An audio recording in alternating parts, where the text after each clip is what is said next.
programmation triennale de la loi de finances pour les 3 prochaines années.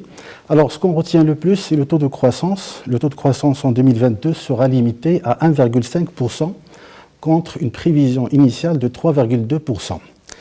Votre prévision, Madame la Ministre, il faut le dire, il est un peu plus optimiste par rapport à celle du HCP, 1,3%, et celle de Banque al Maghreb, 1%. Est-ce que nous sommes en récession? Est-ce que l'économie marocaine est entrée en phase de récession? Bien, non. L'économie marocaine n'est pas en récession. L'économie marocaine, on espérait la voir, on va dire, évoluer de 3,2% tel qu'il était prévu dans la loi de finances, après une année exceptionnelle à plus de 7%, mais qui comportait une large part de rattrapage.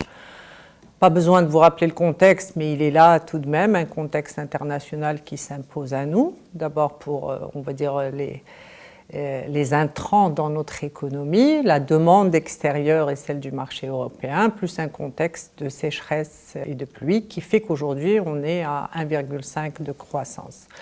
Bon, si on tient compte des taux d'inflation et qu'on déflate, on n'est pas en récession. Nous sommes dans une croissance qui nous permet de maintenir des fondamentaux de l'économie, qui montre la résilience de l'économie, mais qu'on espère tous, dès l'année prochaine, revenir à des niveaux dans l'ambition pour notre pays et au niveau attendu pour créer, on va dire, l'emploi et la richesse dont on a besoin. Alors, il y a quelques semaines, vous avez décrété une rallonge budgétaire de 16 milliards de dirhams, et malgré cela, le déficit attendu en 2022, il est de l'ordre de 5,3% du PIB. Vous êtes en ligne avec